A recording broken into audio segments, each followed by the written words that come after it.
primero, los que han estado, los que han escuchado la clase anterior, ¿qué dudas han tenido? Porque es diferente hablarlo en persona que con la computadora. ¿Qué no han entendido? ¿Qué quería preguntar? ¿Qué tuvieron vergüenza de preguntar? O los que no estuvieron y han escuchado la grabación, ¿qué no han entendido de la clase anterior? Porque si no, voy a asumir que sí han entendido y esta tiene algo de base en la anterior. Sí, no. Ya, entonces empiezo otra vez.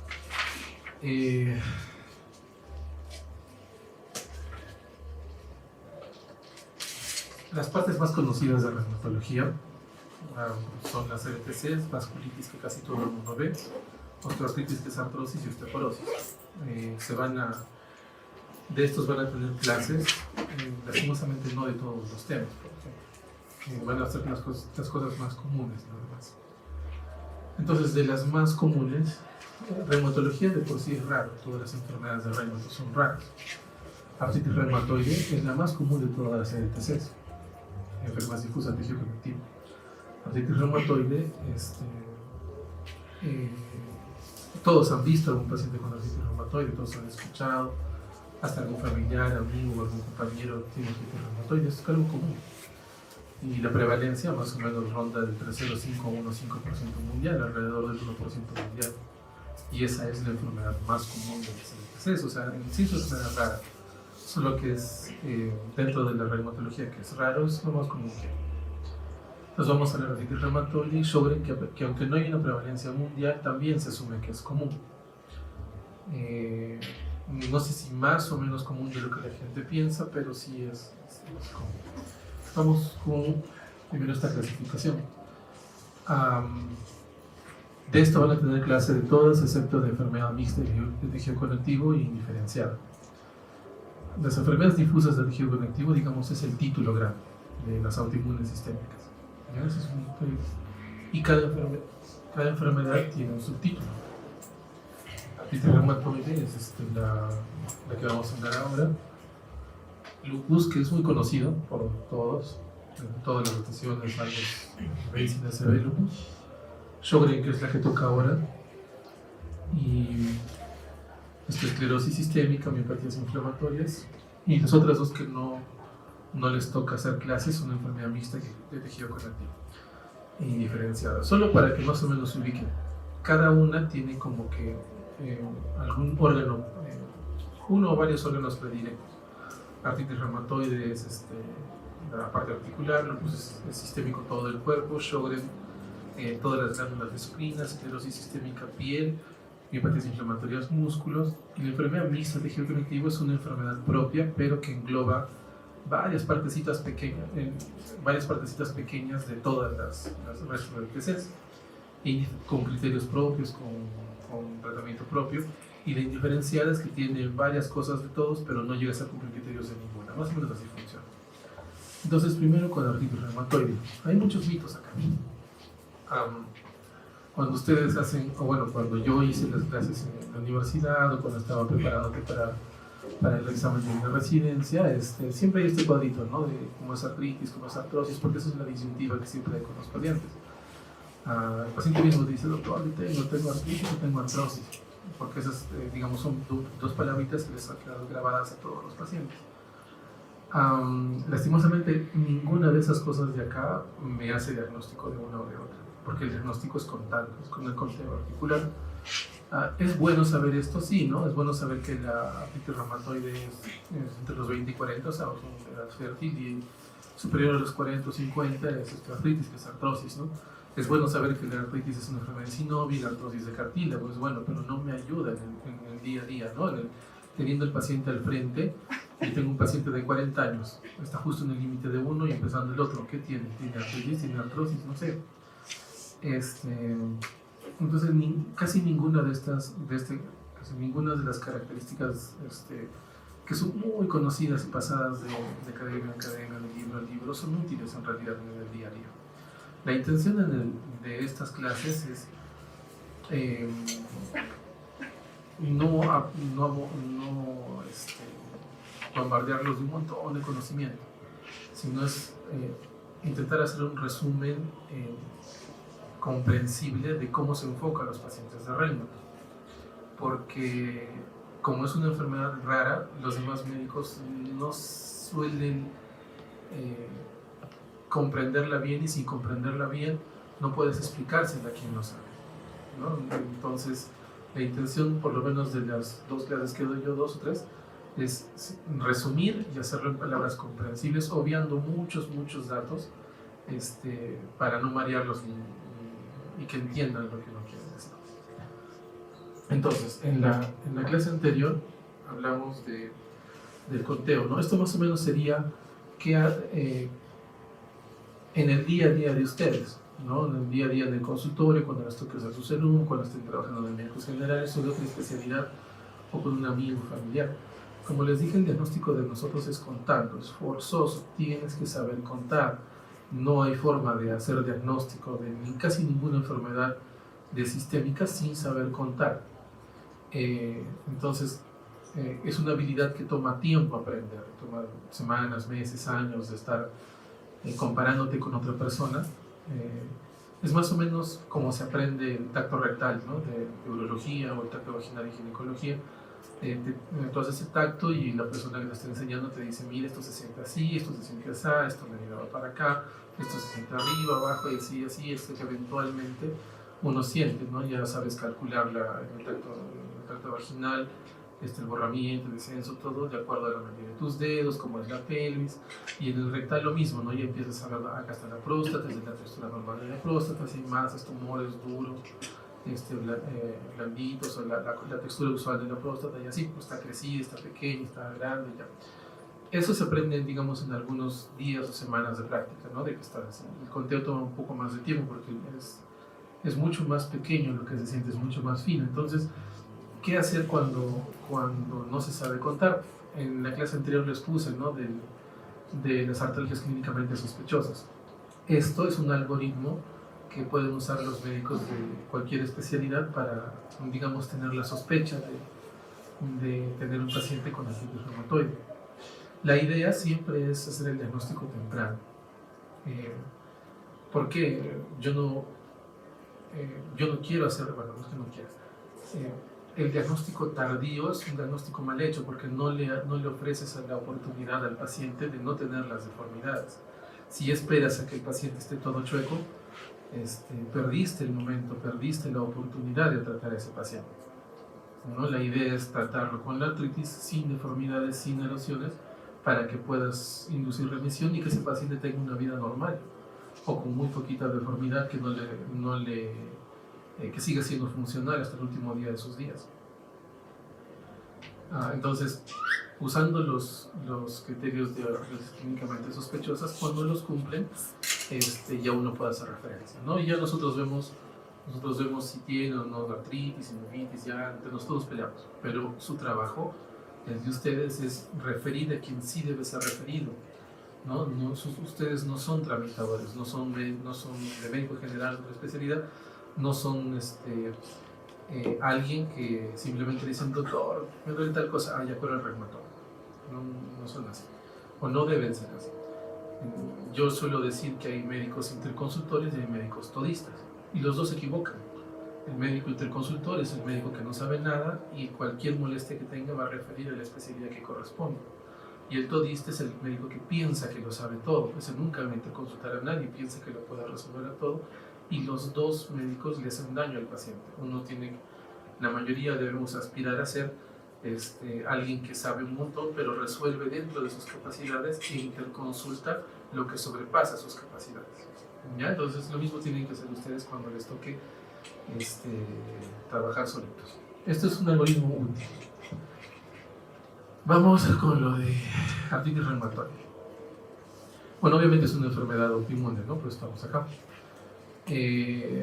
Como les decía, a pesar de que a mí me gusta mucho la fisiopato, y yo pienso que desde la fisiopato es que uno entiende la enfermedad, porque entiendes la fisiopatología de la enfermedad, vas a entender de dónde nace el tratamiento. Por ejemplo, ¿no? De acá, en el dibujito nomás, ustedes ven en la parte central interleuquina TNF, interleuquina 6. Entonces, si ven la interleuquina 6 elevada y TNF-alfa elevado, entonces un objetivo de tratamiento son esas dos interleuquinas. Ven ahí un linfocito B, una célula plasmática, ¿no? Entonces, la célula plasmática, el marcador es CD20, entonces hay un medicamento que marca el CD20 para que todas las células plasmáticas tengan que funcionar, ¿no? Entonces, sabiendo fisiopato, uno puede deducir el tratamiento, pero en resumen, esta es una enfermedad autoinmune de causa desconocida, que varios factores se pueden ver involucrados, ¿no? Factores genéticos, ambientales, infecciones bacteriales, virales, cigarro, y todos estos factores, digamos que se suelen sumar dentro de una persona, ¿no? No sé, hay una familia con una madre con artritis reumatoide y tiene 7 hijos, ¿no? Y solo uno de sus hijos tiene artritis reumatoide. ¿Qué le pasó a él, no? La parte genética la tienen todos, pero ese hijo extra, quizás, no sé, me invento, trabajó en un ambiente muy contaminado, con una dieta de productos muy procesados, fumaba así como chino en quiebra y le tocó, ¿no? La mala suerte de sumar todos esos factores y que al final terminó desencadenando una artritis reumatoide, pero no es algo como que muy puntual, ¿no? No es algo de que tú puedas decirle al paciente, deja de hacer esto o haz esto y no vas a tener. No se puede prevenir. La reumatología es de las especialidades en que la prevención no es posible hacerlo.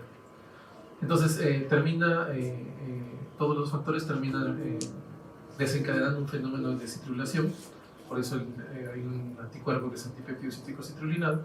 Los fenómenos de citrulación son muy importantes en el tema de artritis reumatoide, porque están involucradas en casi todos los pasos de la autoinmunidad. Al final terminas, bueno, como todas las autoinmunes, reconociendo algún antígeno propio como extraño, y terminan por dos caminos. Uno, terminando la activación del linfocito B en célula plasmática y produciendo los anticuerpos, dentro de ellos el anti-CCP y las proteínas citrulinadas que se encuentran en el osteoclasto, por ejemplo, son estimuladas por esto, y el osteoclasto causa erosiones óseas, por ejemplo. Esa sería la explicación de las erosiones. Y la parte del condrocito, las que llegan a los neutrófilos que producen las metaloproteasas, muchas enzimas que terminan destruyendo la sinovia, entonces eso termina dañando la sinovia y el cartílago. Todo en la fisiopatía tiene una explicación, pero como les decía, no intento yo abrumarlos con todo esto, que es bonito aprenderlo, sería muy bueno que lo aprendan, porque de verdad es bien bonito, pero en el día a día quizás no es muy útil, ¿no? En el paciente, que es lo que les interesa a ustedes probablemente. Entonces, vamos con la clínica de artritis reumatoide. Obviamente es dolor, ¿no? El paciente va a venir a la consulta porque le duele. No hay prevención, ¿no? No hay algo que... o sea, suelen aparecer, ¿no? Seguro lo han visto ustedes en la calle, que vienen los jaladores, ¿no?, de los laboratorios. Hazte descarte del reumatismo, sácate el examen para ver si tienes eso. No existe. No hay una manera de descartar. Forzoso tiene que haber dolor, forzoso tiene que haber síntomas, tiene que haber sinovitis al examinar, ¿no? Siempre tiene que haber. No hay artritis reumatoide asintomática o preclínica, eso no existe, ¿no? Simplemente tienes que tener la sinovitis. Y es una artritis erosiva. ¿A qué se refiere erosiva? La artritis hay muchas maneras de clasificarlo, ¿no? La que les he puesto en la vez pasada es un enfoque diagnóstico, de aguda crónica, o si quieren de subaguda, de monoartritis, poliartritis y oligoartritis. Es un enfoque diagnóstico. Un poco de etiología lo puedes clasificar en una artritis erosiva y no erosiva, ¿no? La artritis es la inflamación de la sinovia, pero hay algunas enfermedades que causan sinovitis y con el paso de los años causan erosiones y por consiguiente deformidad, y hay otras enfermedades que causan sinovitis y artritis y con el paso de los años no causan erosiones ni nada de deformidad. Artritis reumatoide es una artritis erosiva, como ven acá en la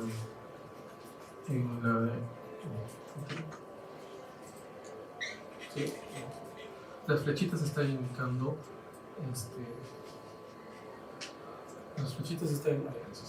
están indicando la erosión, ¿no? Aquí suelen ver como borrón.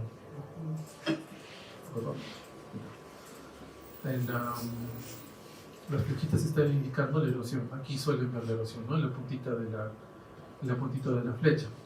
Esa es la erosión en el hueso, ¿no? Entonces, por eso es una artritis erosiva. ¿Y cuál es la presentación típica, clásica, que todo el mundo reconocería? Artritis reumatoide es una poliartritis crónica simétrica, ¿no? Eso es lo clásico, pero obviamente puede ser asimétrica, puede ser como una oligoartritis y así. Pero lo típico es una crónica simétrica. ¿Y cómo es el diagnóstico, no? El diagnóstico, antes de que... Estos son los del 2010, pero antes vamos a hablar con los criterios antiguos, que son del 87. Seguro han visto ustedes, o les ha pasado también, que algunos de los profesores o sus amigos o conocidos llegan a pedir radiografía de manos como parte del estudio de artritis reumatoide, ¿no? Así me enseñaron a mí cuando yo estaba en la universidad, aún a pesar de que los criterios son 2010 y yo terminé justo 2011.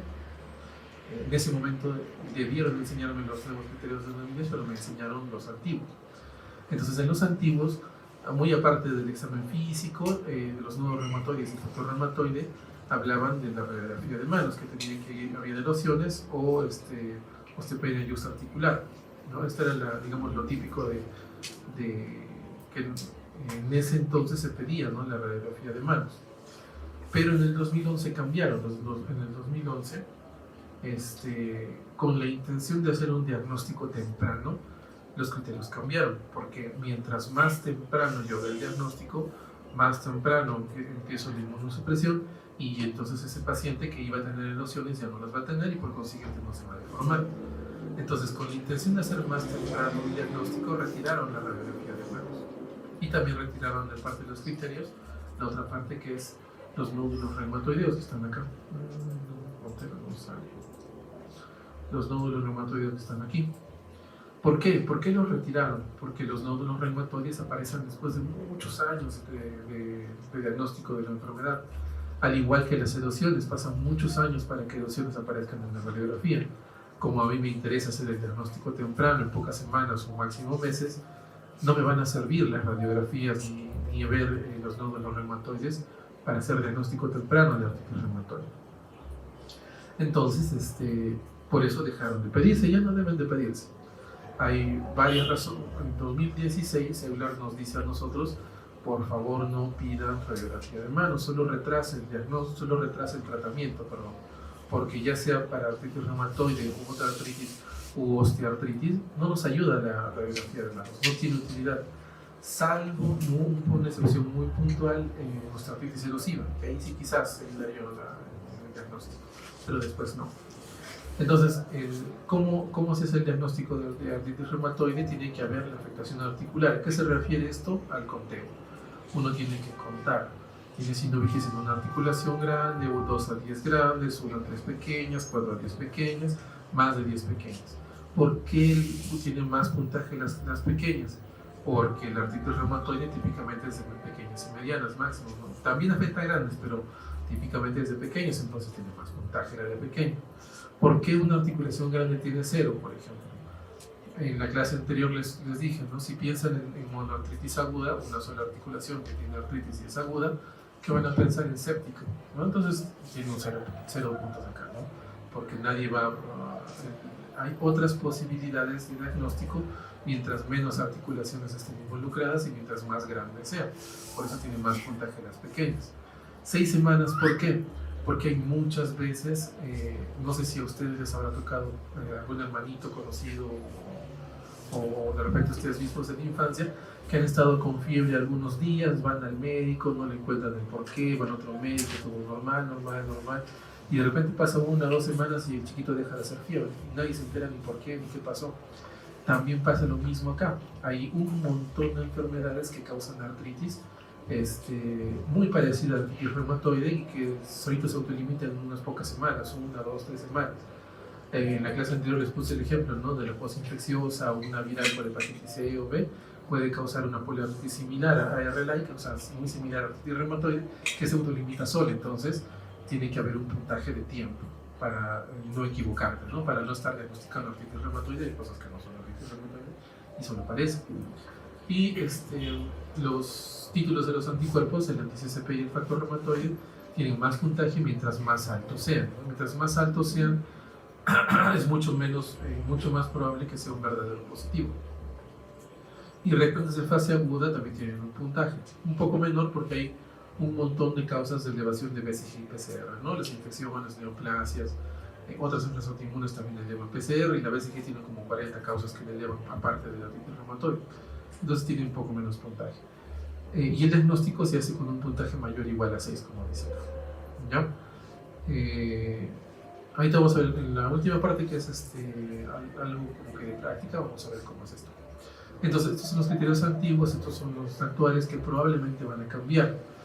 ¿Cómo creo yo que van a cambiar? Esto debe ser en estos años, en estos próximos 5 años, quizás yo me imagino que tiene que cambiar, porque ya tendría, en 5 años tendrían 20 años estos criterios. Debería cambiar en qué? En que además de esto de aquí, tendría que añadirle la imagen de la ecografía o la imagen de la resonancia. ¿Por qué deben añadir, a mi criterio esto? Porque hay muchas veces que pasa que al examinar uno cuenta y no tiene sinovitis, haces la ecografía y no encuentra sinovitis. Lastimosamente aún no tenemos los estudios para saber qué es lo que significan esas sinovitis que no son clínicas y son por ultrasonografía. No sabemos aún qué significan, si es que pueden ser consideradas o no como parte del diagnóstico de artritis reumatoide. Yo imagino que sí, pero lo mismo valdría para la resonancia y tendría que haber algún ítem más acá, ¿no? Que tendría un puntaje. Algo así tiene que ser el cambio, porque por lo demás están muy bien los criterios, son muy útiles, tienen varias utilidades. La radiografía de manos, el tratamiento. Entonces, cuando uno le pregunta, cuando ustedes sean internos, cuando sean médicos, van a presentarle el paciente a un colega o a un reumatólogo y les va a decir: doctor, el paciente tiene artritis reumatoide, y yo te voy a preguntar: ¿y qué está recibiendo de tratamiento? Me van a decir: está recibiendo naproxeno. Error. No, los AINES no son tratamientos, son solo sintomáticos. Son nada más que sintomáticos. Les voy a dar eso un tiempo corto para aliviarles el dolor mientras el tratamiento va a hacer efecto. No alteran el curso de la enfermedad. ¿Qué pasaba? Antes les daban AINES, ¿no? Cuando recién apareció la aspirina, que fue el primer AINE que apareció, fue un boom, porque los pacientes que sufrían con mucho dolor con estas enfermedades les daban y de repente tenían menos dolor. Pero ¿qué pasaba? Esos pacientes se seguían deformando, seguían teniendo las mismas secuelas de la artritis reumatoide. Entonces no sirve como tratamiento. Los corticoides, la misma pregunta, ¿no? ¿Qué está recibiendo su paciente? Está con naproxeno y prednisona, doctor. Porque ese interno quizás no ha preguntado o no ha leído. Entonces, los corticoides tampoco son tratamiento. Son sintomáticos nada más, no alteran el curso de la enfermedad. Tienen la misma respuesta que el anterior, ¿no? Cuando empezaron a aparecer la prednisona u otros corticoides, pasaba lo mismo. Los pacientes les daban corticoides en supresión y el paciente mejoraba un montón. Empezaban a tener los problemas de uso de corticoides a largo plazo, ¿no? El Cushing y demás cosas, y se seguían deformando, ya con mucho menos dolor, pero seguían deformándose, no alteraban el curso de la enfermedad. No se puede inducir en remisión con corticoides. Entonces, como es sintomático y tiene muchos problemas, más problemas que los antiinflamatorios, o que causan mucho más dolor que los antiinflamatorios, entonces a veces son necesarios. Se tiene que usar el menor tiempo posible, la menor dosis posible, usualmente cursos cortos, ¿no? Pocas semanas, pocos meses, y luego ya los suspendes. ¿Y cuál es la dosis? Preferentemente, si los van a usar,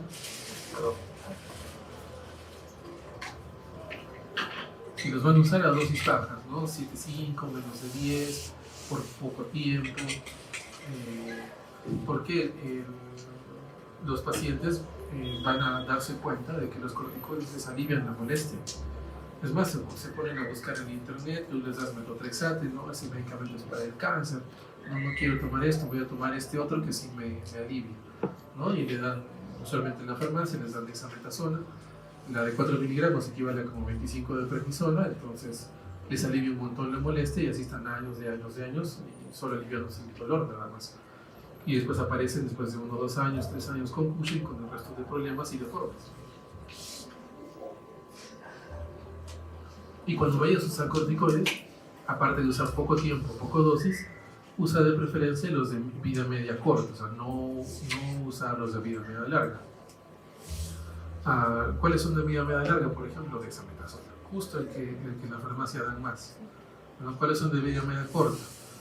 La prednisona, metilprednisolona, deflazacos, de vida media corta. Entonces, de preferencia esos, a usar betametasona, dexametasona u otros que duren mucho tiempo.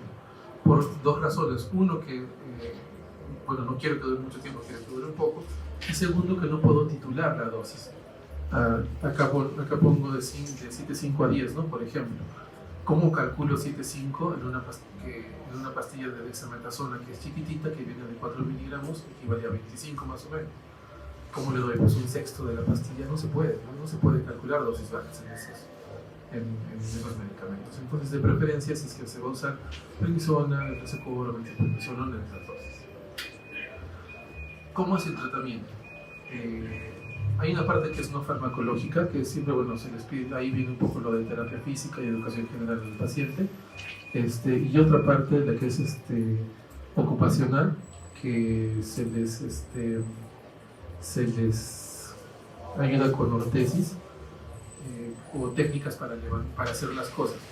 Por ejemplo, eso se encarga de medicina física, les enseñan cómo agarrar el sartén, les enseñan cómo agarrar la puerta, para evitar posiciones viciosas y movimientos anormales que les empeoren la deformidad que ya tienen, por ejemplo. Entonces, esa parte es, digamos, el extra, la llama. ¿Cuál es la parte importante? La parte importante es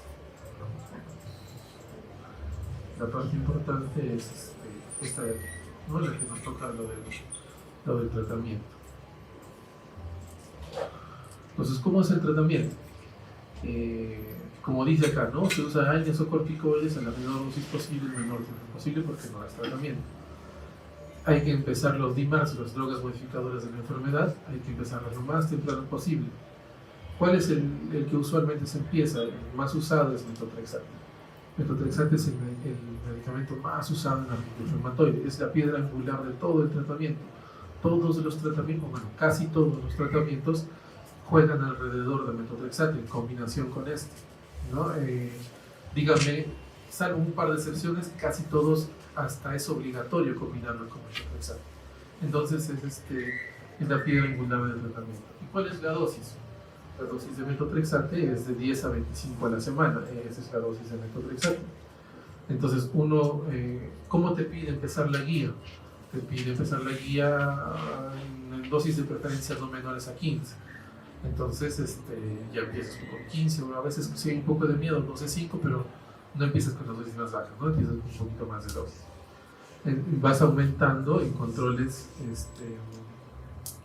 controles de 1 a 3 meses, de preferencia un mes, porque la idea es siempre inducir remisión más rápido.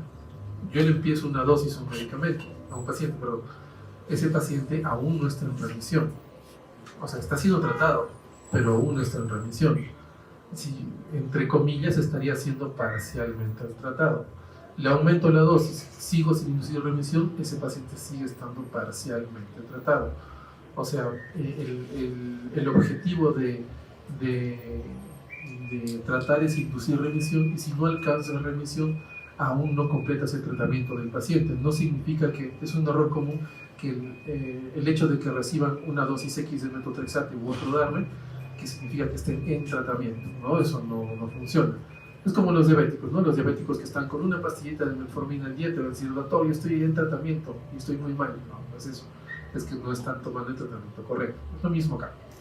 Entonces, ¿qué pasa? Das de 10 a 25, como hablamos hace un ratito, ¿y qué pasa si no funciona? Entonces, cuando no funciona, se puede hacer la segunda línea, que es la combinación con leflunomida, sulfasalazina, hidroxicloroquina. De esas dos combinaciones, ¿cuál es la más potente? La más usada es la de leflunomida. La de leflunomida es la combinación más potente de los sintéticos que hay, metotrexate y leflunomida. Puedes combinarlos también con hidroxicloroquina y sulfasalazina, también se puede, pero no es tan frecuente, es menos común, tiene problemas gastrointestinales que a veces no pueden ser tolerados la sulfasalazina porque tienes que hacer 6 pastillas al día, a veces no aguanta. Entonces las más usadas son metotrexato y leflunomida. ¿Qué pasa? Acá está la combinación con leflunomida. ¿Y qué pasa cuando no funciona? ¿No? Entonces, esto no es exactamente lo que dice la guía, sino es como un resumen más comprensible. Las guías de reuma son a veces un poco difíciles de entender, entonces he buscado alguna manera de que se eche un resumen para alguien que no sea reumatólogo. Entonces, ¿qué hacemos? ¿No? Metotrexate no funciona, leflunomida quizás no funciona la combinación, o la usaste la otra combinación con sulfasalazina y hidroxicloroquina y no funcionó, ¿qué sigue? Entonces acá tienes dos opciones: usas un biológico, que es el de aquí, o usas un sintético con target. ¿A qué se refiere el sintético con target? Metotrexate, leflunomida, sulfasalazina son medicamentos inmunosupresores de digamos, como una palabra por usarla, de amplio espectro, ¿no? De una inmunosupresión en líneas generales. No hay como un solo mecanismo que esté inhibiendo, ¿no? Lo inhibe todo, literalmente. La TH1, TH2, todos los grupos de inmunidad. En cambio, los sintéticos con target, como tofacitinib, que es el más usado aquí, es inhibidor de JAK quinasa, ya tiene un target dentro de la inmunidad y se usa, es un medicamento potente, casi es tan potente que es considerado de la misma potencia del biológico, por eso es que está en el mismo nivel que en el biológico. Te da la opción de usar un biológico o un sintético con target como tofacitinib, y también está baricitinib, uvasitinib y todas esas cosas en Perú por si acaso. Digamos que usaste el metotrexato y lo combinaste con tofa, no te funcionó, usas el biológico. Usaste el biológico, usualmente cuáles son los más usados como biológicos, te vamos a hablar. Lo combinaste con metotrexato, no te funcionó, puedes saltarte a tofa otra vez si quieres. Pero vamos a hablar ahorita del orden más o menos que deberían tener los biológicos. Entonces ya usaste metotrexato, no funcionó, combinaste con leflunomida, no funcionó, usaste tofacitinib, no funcionó, tu siguiente paso te vas a los biológicos. Hay 3 grupos de biológicos: los de anti-TNF, interleuquina 6 y anti-CD20.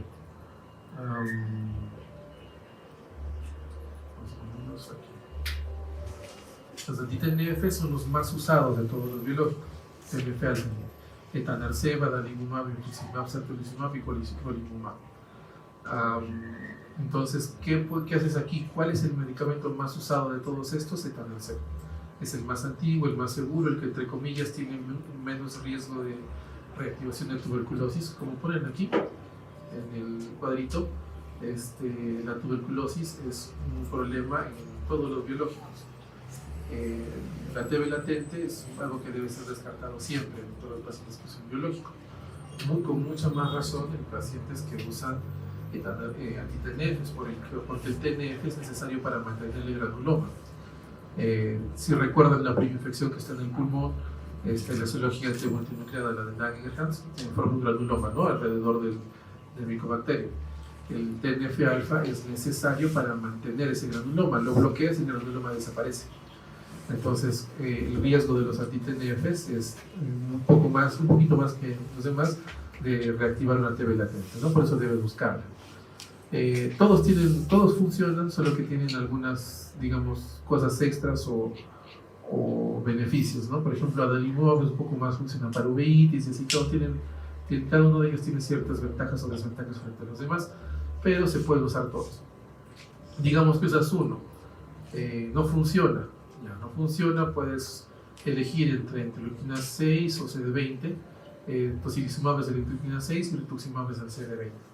Digamos que estos son los últimos pasos, y después de esto ya se te acabaron, ya no hay otro paso más que ¿no? Entonces, por eso en estas cosas hay un orden, porque digamos que yo me invento y de repente al paciente que veo por primera vez le doy rituximab como primera línea de tratamiento, le doy la última. Digamos que no funciona, tiene respuesta parcial. ¿Cómo desescalo? Ya hay maneras de desescalar biológicos, pero me hago la vida complicada, ¿no? Debería ser un orden, ¿no? Como no sé, como algo parecido a los antibióticos quizás, de que hay un orden para hacerlo porque la mayoría van a responder con el de abajo. ¿no? Algo así quizás. ¿Y cómo sé que está funcionando mi tratamiento? El objetivo, como les dije, es remisión. Remisión se mide. Nosotros en reumatología vamos a intentar medir todo lo que podamos. Todo debe ser medido. Entonces, ¿cómo medimos esto?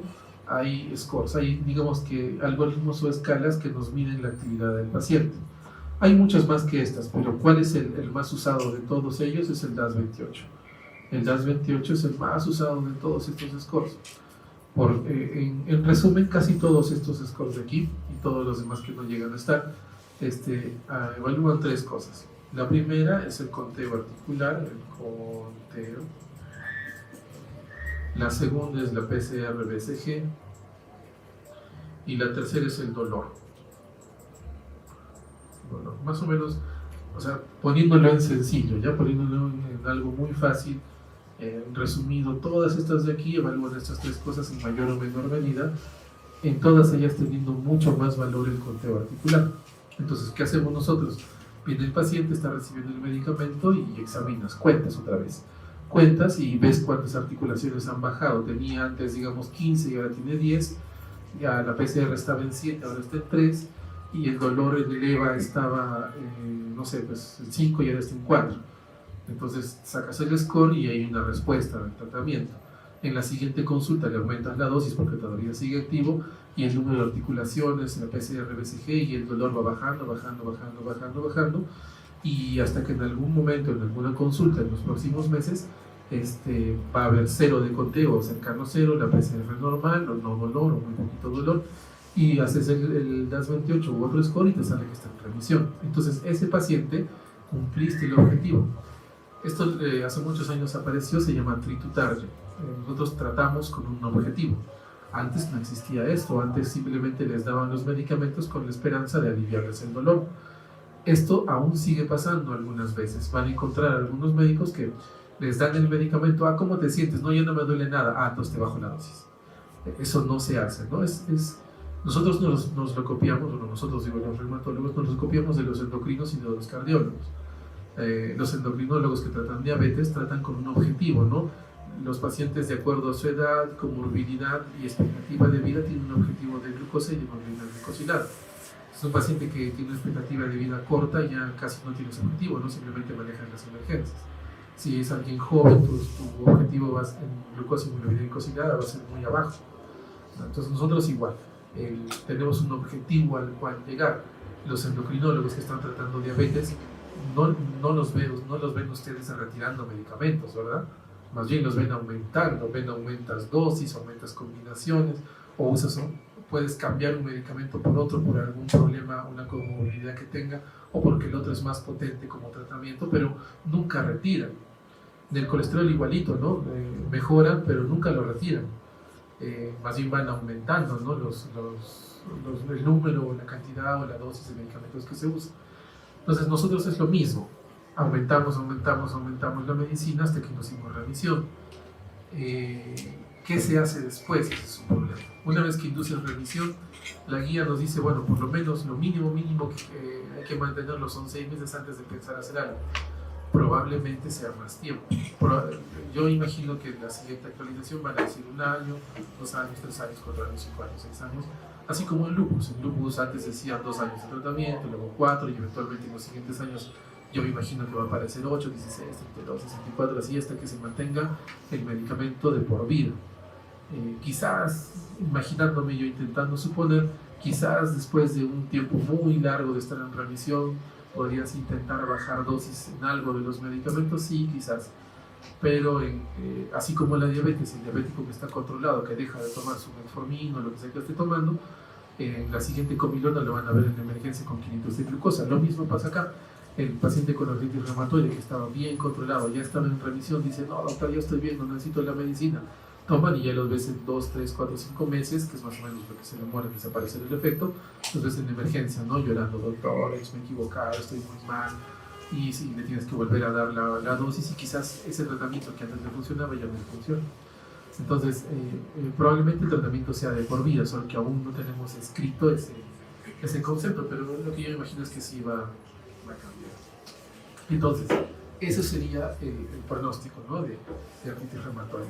El objetivo es evitar que tener en la otra mano, ¿no?, la de la derecha. Si ya tienes un paciente así, alguien falló, ¿no? Falló el médico, falló el paciente que no cumplió con los medicamentos, pero hubo un error en el tratamiento y el paciente se terminó deformando. También pasa que a veces te toca una artritis muy agresiva y hagas lo que hagas y terminas deformando, pasa, pero no debería ser o sea, eso es la excepción, no es la norma, ¿no? La norma debería ser que debes controlar la enfermedad hasta que tu paciente viva, se muera de otra cosa y trabajando si quieres, ¿no?, con sus manitos, con las muñecas funcionales todavía. ¿Y qué pasa? Si se habrán dado cuenta, el nombre de enfermedades difusas de tejido conectivo se refiere a enfermedades que afectan a todo el cuerpo. Entonces, artritis reumatoide también afecta a todo el cuerpo, solo que no es, digamos, lo común. ¿Qué pasa con manifestaciones extraarticulares de artritis reumatoide? Digamos que es una manera más agresiva de la enfermedad que suele encontrarse en pacientes que no están recibiendo tratamiento inmunosupresor.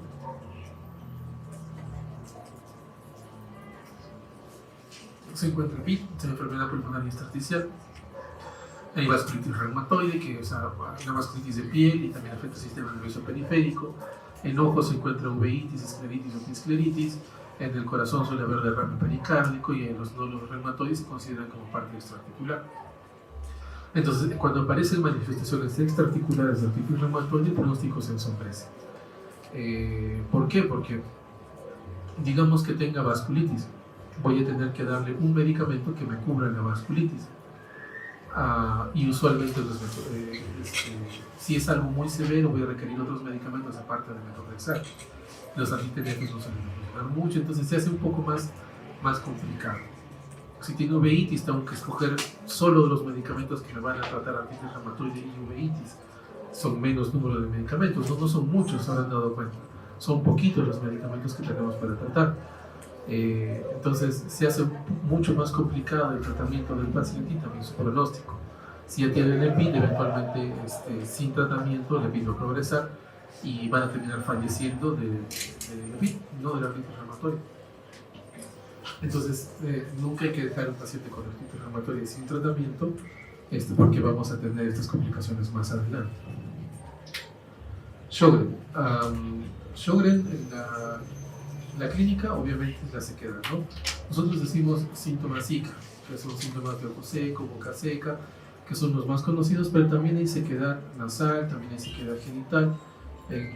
Bueno, a ustedes no les toca, pero van a ver o han visto seguro cuando han hecho ginecología, mujeres postmenopáusicas que tienen sequedad vaginal por la menopausia, ¿no? Entonces, esto es algo parecido, pero en personas jóvenes con el Sjögren. Y acá les falta incluso la piel también se seca.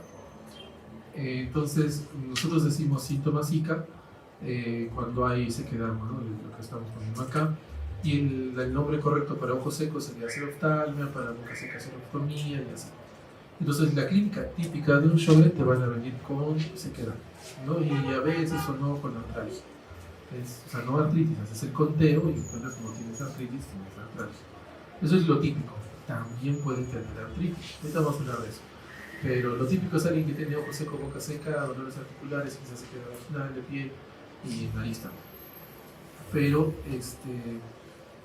antes de que pase la siguiente diapositiva, ¿alguien se sabe alguna otra causa de ojo seco, boca seca que no sea Sjögren? Que la hayan estudiado en alguna clase, años pasados, que se acuerden. ¿Se saben? Medicación. ¿Cuáles medicamentos? ¿Te acuerdas? Ya los de vitamina A, ¿verdad? Todos los que te dan sobre dos, bueno, no sé, ya está. ¿Qué más? Antihistamínicos. Antihistamínicos, ¿qué más?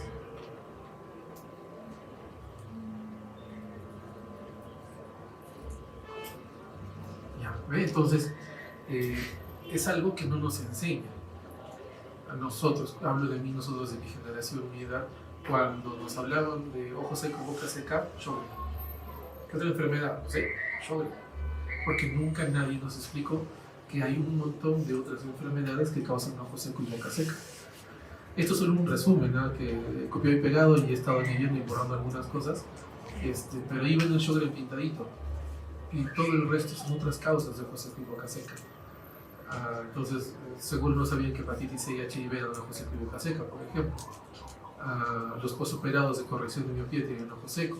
Los que han recibido radioterapia por cáncer o han recibido quimioterapia también pueden tener ojo seco y boca seca. Incluso los adultos mayores, solo el hecho de ser adulto mayor, solo por ser adulto mayor sin tener ninguna enfermedad, tienes la atrofia de las glándulas y se seca. Tienes ojo seco y boca seca. Entonces, Sjögren no es una enfermedad, o sea, el síntoma es común, pero no es la única enfermedad que debes pensar. Entonces yo a todos les sugiero, acá ven medicamentos, ¿no? Antihistamínicos, diuréticos, betabloqueantes, anticolinérgicos, benzodiazepinas, antidepresivos, relajantes musculares. Hay un montón de medicamentos que causan ojo seco y boca seca. Entonces a todos yo les pido, cuando tengan algún paciente con Sjögren, por favor busquen razonablemente otras causas de ojo seco y boca seca, busquen otras causas razonablemente antes de pensar en Sjögren, ¿no? Porque una vez que llegan conmigo yo ya estoy forzado a buscar Sjögren, ¿no? Yo soy reumatólogo y no me dedico al resto de cosas que causan estos problemas, entonces yo solo voy a buscar el Sjögren nomás. Entonces el trabajo de ustedes, o de medicina interna, general o alguien así, es de buscar otras causas de estos síntomas que son muy comunes. Y también el Sjögren es sistémico, ¿no? También afecta a todo el cuerpo, por eso se ve que se. También causa artritis. La artritis es una artritis no erosiva generalmente. Les dije al inicio, ¿no? La artritis erosiva, como artritis reumatoide, causa erosiones y por consiguiente deformidad. Entonces, Sjögren, ¿no? Sjögren causa artritis y está muchos años sin tratamiento y no lo ves deforme. Obviamente tiene los problemas de dolor y otras cosas más, pero no ves deformidades, a pesar de que está mal. Entonces, para hacer el diagnóstico de la parte articular del Sjögren tienes que contar, al igual que el artritis reumatoide. Para la parte de PIC que hablamos en la parte de AR extraarticular, entonces tienen que saberse patrones tomográficos. Esto es un poco, se ayuda un poco de pandemia, pero ustedes por lo menos tienen que aprenderse los patrones tomográficos más comunes. Porque si no saben qué patrón en tomografía tiene el paciente, no van a saber qué tratamiento necesita, porque acá hay varios patrones tomográficos en Sjögren y tienen tratamientos diferentes. Por ejemplo, un paciente con una no específica es diferente de la neumonitis usual, que es diferente de la linfangítica, que es diferente de la neumonía organizada genética. Todos estos patrones tienen un tratamiento diferente dentro de la misma enfermedad. Entonces, lo que quiero explicarles con esto es que en EDTCs y vasculitis no es que el diagnóstico de una enfermedad es sinónimo de un tratamiento. No es como, por ejemplo, no sé, neumonía por neumococo ceftriaxona, no es sinónimo, tampoco es así. Un ejemplo puntual, a ver.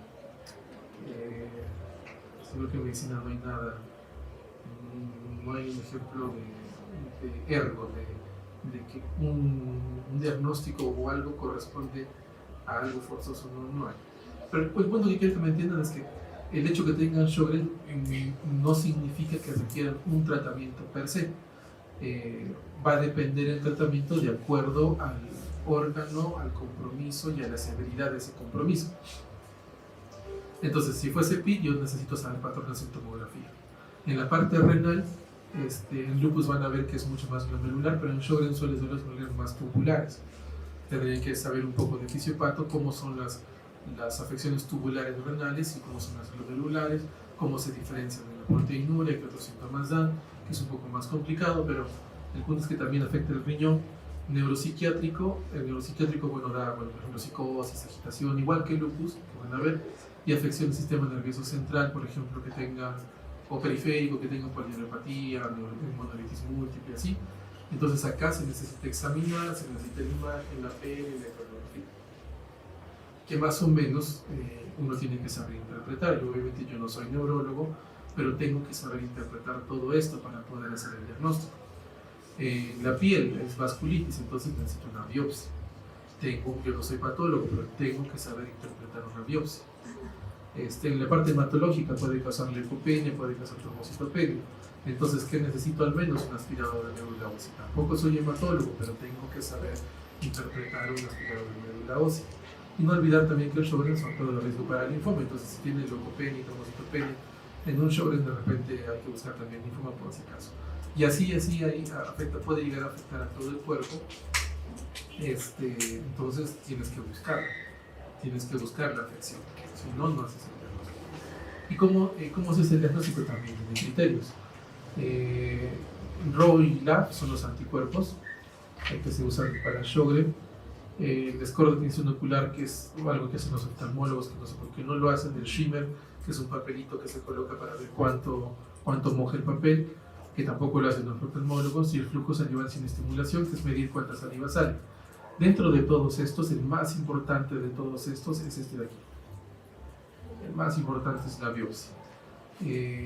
Tiene que haber ciadolitis linfocítica focal, y el focus score es un score que se hace de acuerdo al número de linfocitos que están cercanos a las glándulas. Digamos que es la densidad de linfocitos que están ahí, y eso te da un score, y tiene que ser un score mayor o igual a 1. Entonces, estas cosas es lo más importante, seguido con los anticuerpos, porque aún no existe el concepto de Sjögren's cero negativo, pero deberían haber los anticuerpos, y estos sí deberíamos conseguirlos, pero lastimosamente eso depende de los oftalmólogos, no depende mucho de nosotros, pero sí sería bueno que lo tengamos. Entonces, estas cosas que tienen más puntajes son las cosas más importantes para el diagnóstico de Sjögren.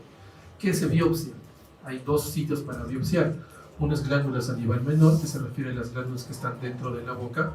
Entonces, usualmente se biopsia en la parte del interior, o sea, claro, interior del labio.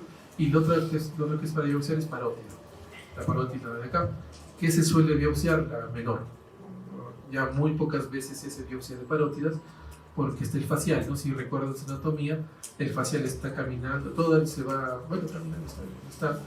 trayecto del nervio facial está entre la parótida. Entonces, en una biopsia de parótida puedes involuntariamente lesionar el facial, y bueno, con las consecuencias que eso tiene, ¿no?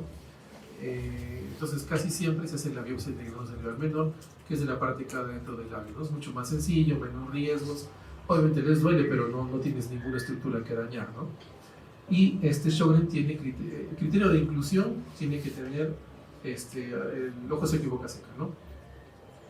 Y de exclusión tiene que tener, no puede haber recibido radiación en cabeza y cuello, porque digamos que haya tenido, no sé, me invento, un melanoma, un cáncer de piel no melanoma.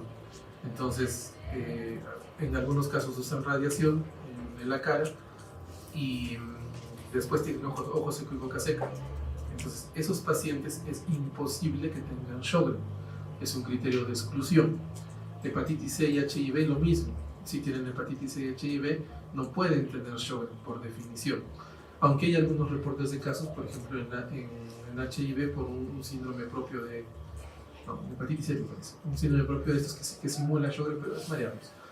Sarcoidosis, amiloidosis, la enfermedad de injerto contra huésped UGG4 son criterios de exclusión de Sjögren. O sea, basta que tengan alguna de estas cosas para que el diagnóstico de Sjögren sea imposible. Y el diagnóstico se hace con mayor a 4, ¿no? Más de 4 porcentajes. ¿Cuál es el tratamiento? Entonces tenemos que dividir el tratamiento de síntomas Zika del tratamiento sistémico. En el ojo seco, lo primero que hay que entender es que no se da tratamiento inmunosupresor. Como artritis reumatoide, ¿no? Metotrexate, esas cosas son inmunosupresores. Ningún tratamiento inmunosupresor va a aumentar la cantidad de lágrimas o saliva. Entonces no hay que, es el ejemplo que les decía, ¿no? El hecho que tengan en artritis reumatoide casi es sinónimo de tener que usar metotrexate o inmunosupresión. Casi es sinónimo. Acá no. Acá que tengan Sjögren no necesariamente significa que vayan a necesitar tratamiento inmunosupresor. Entonces, en la parte de ojo seco y boca seca, lágrimas, hay muchas calidades y medicamentos diferentes para usar lágrimas, algunos con pros y contras, que son mejores o peores. Tienen, digamos que algunos los que mejor mejor lubrican el ojo, opacan más la vista, algo así. Entonces tienen varios medicamentos diferentes, unos mejores que otros. Ciclosporina, que es un supresor, pero tópico nada más en el ojito, o la cirugía para la... ese fue el nombre. El conducto que conecta el ojo con la nariz, Tograncio, no me acuerdo el nombre del no me acuerdo. Pero el punto es que hay un conducto que hace que las lágrimas terminen en las fosas nasales, no me acuerdo el nombre del conducto ahorita. Entonces se tapa ese conducto y ya las lágrimas no caen en las fosas nasales y duran un poquito más. Y hay cosas, medidas generales como evitar el aire acondicionado, por ejemplo, el aire acondicionado seco. Pero el punto es que no requiere tratamiento inmunosupresor. La boca es un poquito más, hay más cosas que se pueden hacer. El agua o saliva artificial, porque hay saliva artificial, no tiene tantas ventajas sobre agua, leche u otro líquido, pero sí hay. Así como hay aires artificiales, también hay saliva artificial. Algunas bebidas secan más. Con las comidas van a ver que los que tienen Sjögren a veces les preguntan, no, ¿y tu comida cómo comes? No tengo nada de sabor, no siento sabor, el sabor va por la saliva porque se diluye ahí. Y dos que te dicen que no, la comida se me queda pegada en el paladar porque tiene saliva. Entonces se les pide que tome agüita en las comidas. Y para generar más saliva, chicle o si no algún caramelo, pero no con azúcar, son cosas sin azúcar. Si recuerdan, en la saliva hay también antibacterianos y además la saliva funciona para remover los restos de alimentos entre los dientes. Si ven pacientes con Sjögren, su dentadura es terrible, se les carea todo, termina sacándole los dientes, es difícil manejar la parte de odontología para pacientes con Sjögren.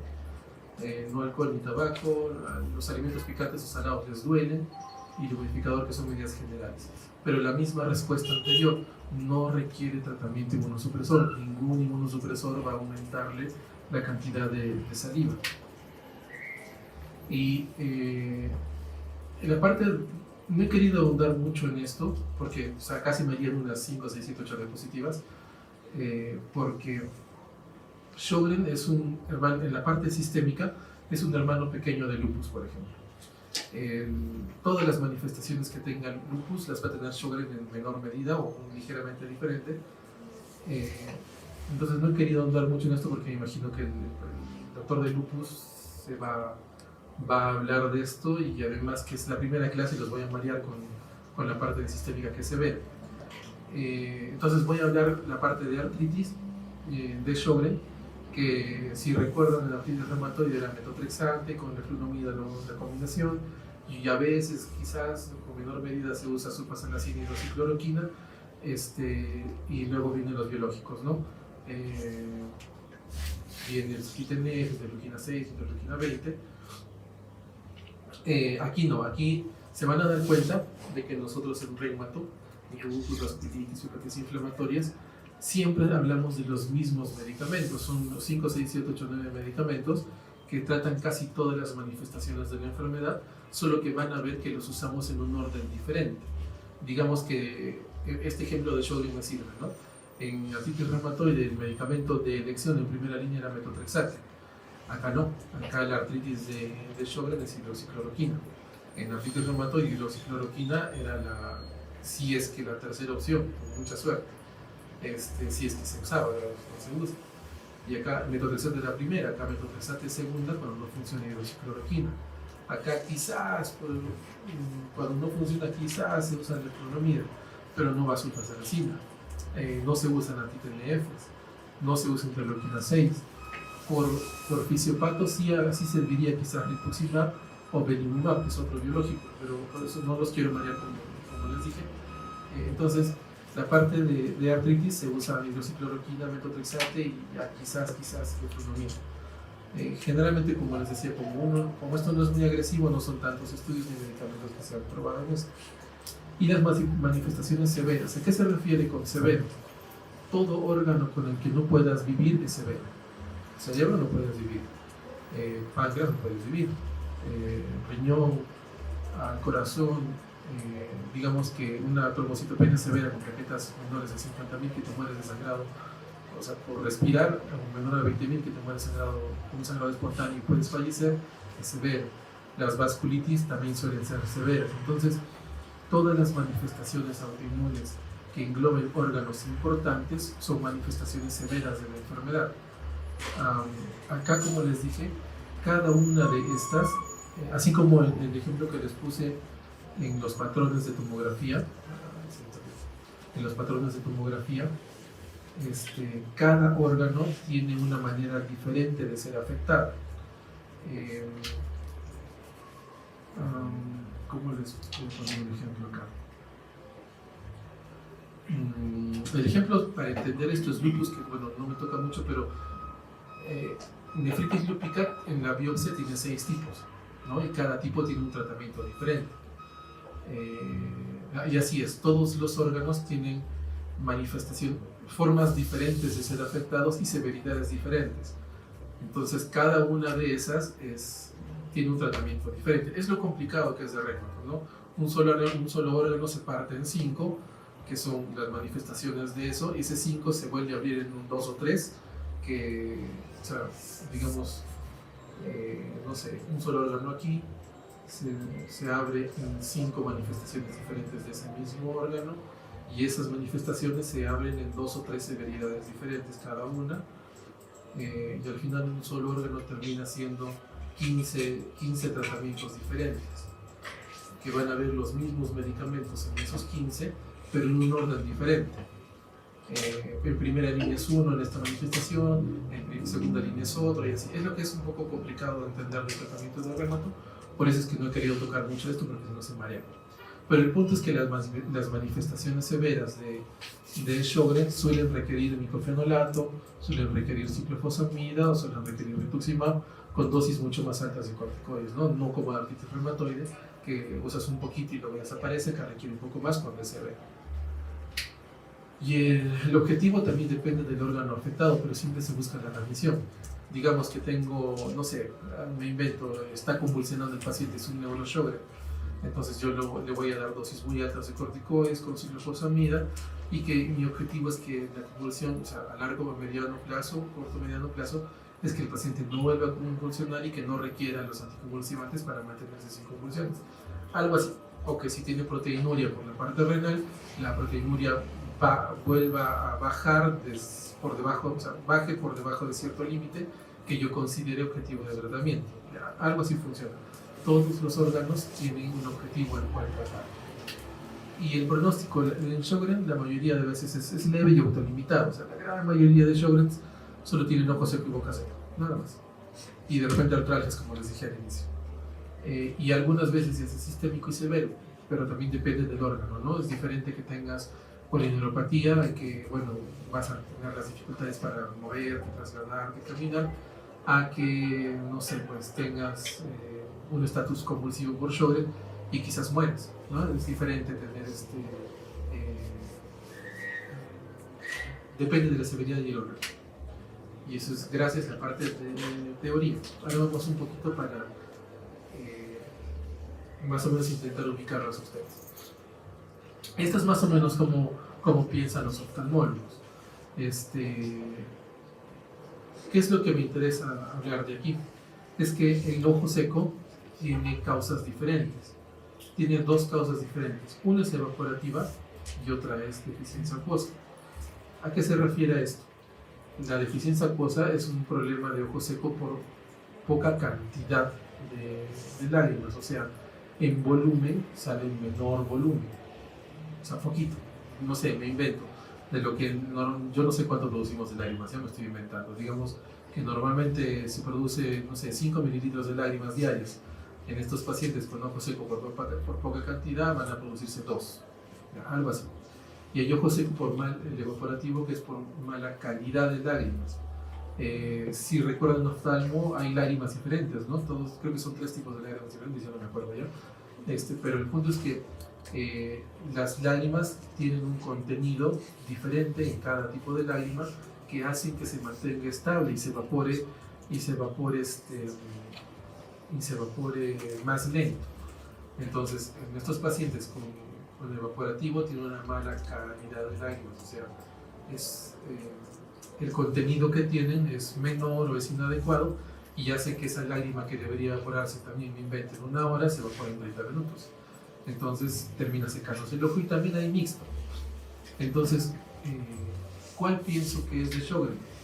El de Sjögren tiene que ser forzoso de cantidad, porque en Sjögren, como infiltra la glándula, los linfocitos, la destruye, y si la destruye no se produce. Si no se produce, es diferencia de cantidad.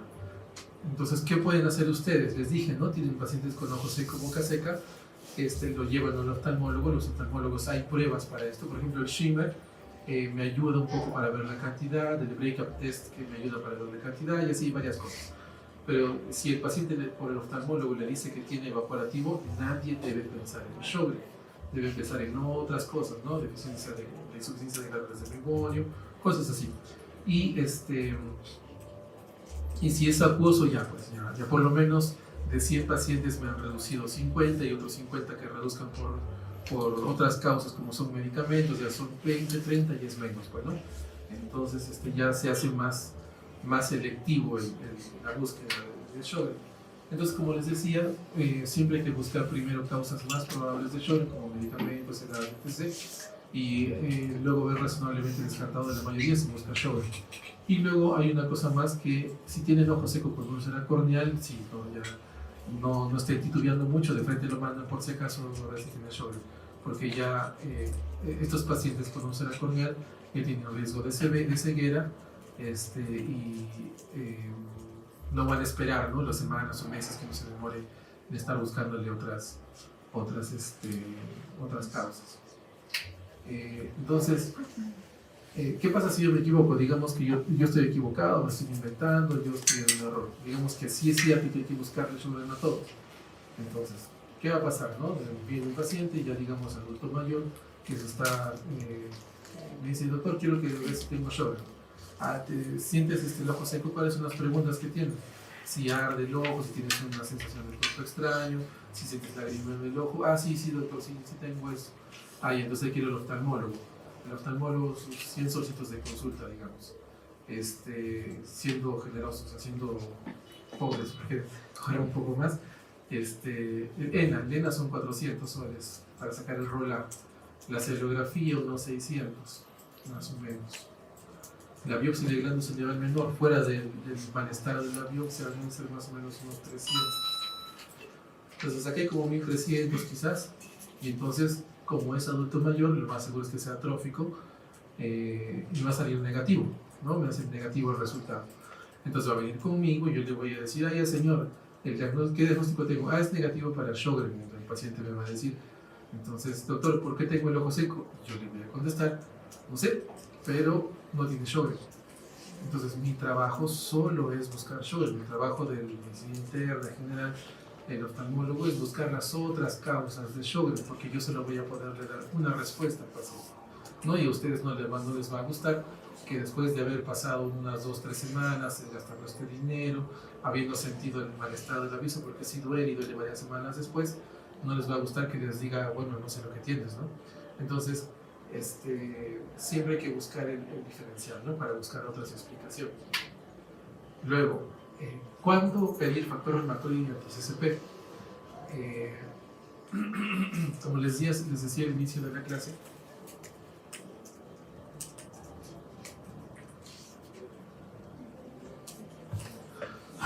no existe el descarte, ¿no? No hay que pedir exámenes antes de.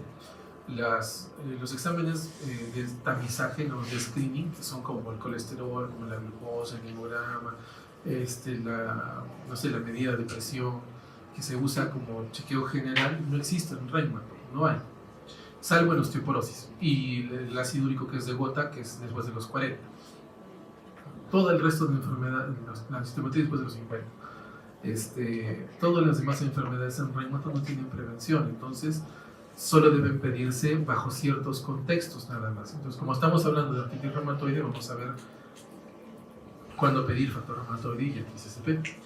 Entonces, aquí me va a servir un ejemplo para hacerles entender que el mismo examen significa cosas diferentes en pacientes diferentes. Entonces, aquí tenemos un ejemplo de 2 personas, ¿no?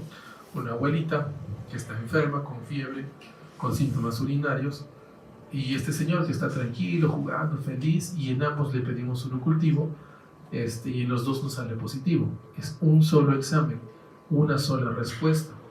¿Qué significa en la bolita? En esa bolita significa que tiene NAITU. Si está con fiebre, una NAITU alta, ¿no? Probablemente.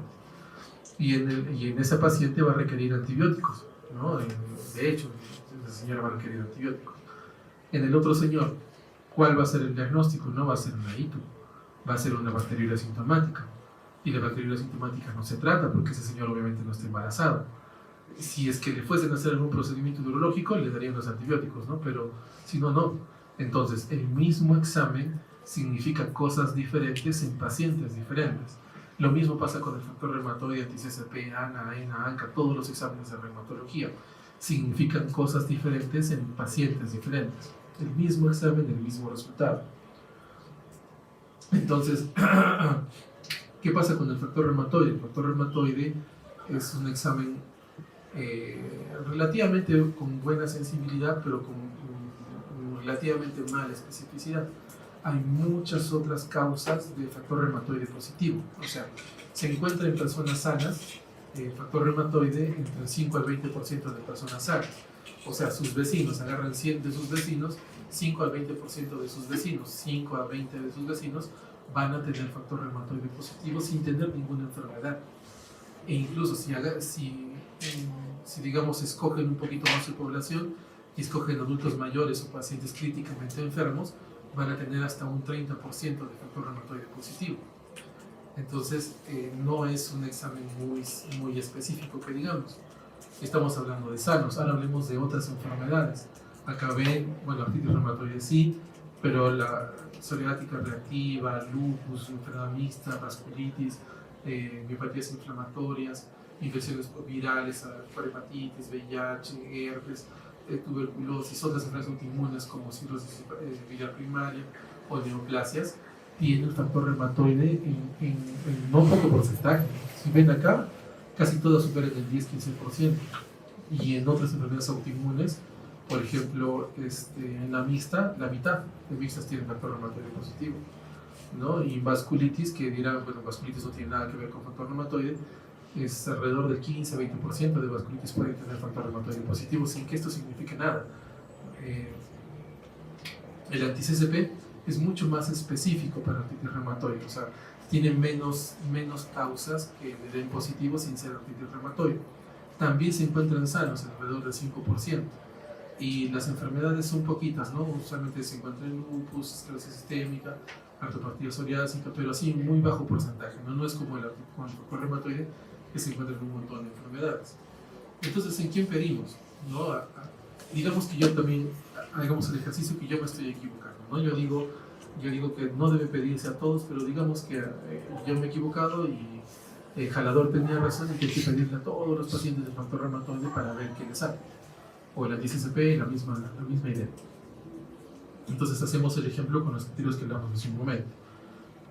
Al pedir el examen de screening, lo va a hacer una persona que no sabe contar o probablemente sea un asintomático en el que conteo articular sea cero, no tenga ninguna articulación con sinovitis. En cualquiera de los dos casos el puntaje va a ser cero. Ya, digamos que me invento y voy a darle 6 semanas de una enfermedad que no siente. Voy a darle el mayor puntaje del anti-CCP y el factor reumatoide que salieron positivos. Me invento, le salen 1000 cada uno, 500 cada uno, el valor que ustedes quieran. Porque este valor es veces el valor normal, ¿no? El valor normal, digamos, es 14 por 3 veces el valor normal, 3, 4, 12, hacen 42. Entonces tiene más de 42 y ya tiene que ser 3 de puntaje. Y me invento también una PCR que se ve que están elevadas, se doy el mayor puntaje que es 1. 1 más 3 más 1 son 5 y el diagnóstico es con 6. Entonces no es posible hacer diagnóstico de artritis reumatoide sin contar o en pacientes asintomáticos, ¿no? A menos que se cambien los criterios brutalmente para la siguiente vez que lo hagan, no hay forma de hacer diagnóstico de artritis reumatoide preclínica, ni de prevención, ni nada todavía. Y vamos al ejercicio contrario. Obviemos ahora el laboratorio. Vamos a ponerle 0 puntos al laboratorio y vamos a darle el máximo puntaje. Es un paciente con un montón de sinovitis, no está terrible el paciente, y tiene 2 meses de tiempo de enfermedad, 6 semanas, 5 más 1, 6. Entonces sí cumpliría el puntaje para artritis reumatoide. Solo que probablemente en este ejercicio, digamos, en este ejemplo, le esté haciendo mal el diagnóstico a bastantes pacientes que tengan otras artritis. Por ejemplo, ¿no? Que sea una espondiloartritis con un predominio axial, periférico, perdón, o sea, que tenga más artritis de muñecas, manos, codos, dedos, y esté equivocándome en el diagnóstico, pero no me equivocaría en el tratamiento, porque igual le voy a dar metotrexate, que también se usa en espondiloartritis. O sea, no es, digamos, lo que se suele hacer, ignorar el laboratorio, o sea, no pedirlo, pero me sirve de ejemplo para ustedes hacerles entender de que el diagnóstico de nosotros está aquí. Está aquí, en el examen físico, es contándolo cómo se hace el diagnóstico. Entonces, no solo solicitar cuando tienen sinovitis. Solo cuando tienen sinovitis deben solicitar sus exámenes, porque sin sinovitis no se puede interpretar, no hay una interpretación del positivo o negativo en pacientes sin sinovitis. Entonces no hay descarte, no hay que pedir por si acaso. Y lo otro que hay que ver es que no deben usarse para evaluar la actividad de la enfermedad. O sea, no hay que repetir el examen tampoco. Te sale positivo el factor reumatoide, va a seguir siendo positivo toda la vida. Te sale antes en 60 y luego está en 500, no significa nada. No significa que la enfermedad esté peor o mejor.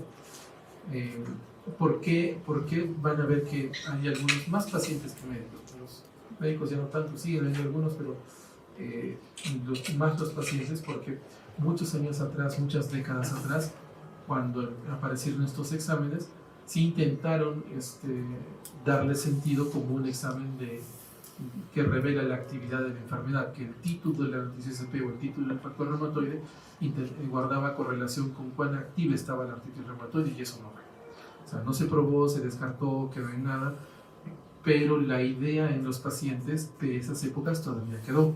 Entonces se van a cruzar con algunos pacientes que solitos se sacan su factor reumatoide para ver cómo están, ¿no? Entonces no tiene nada de sentido, no están desperdiciando tiempo y dinero.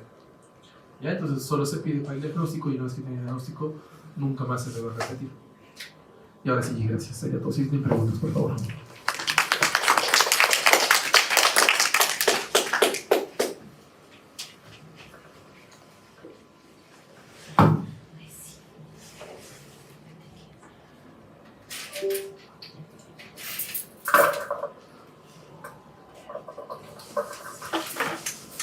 ¿Sí lo saben todo? Ya. Ya, entonces, gracias.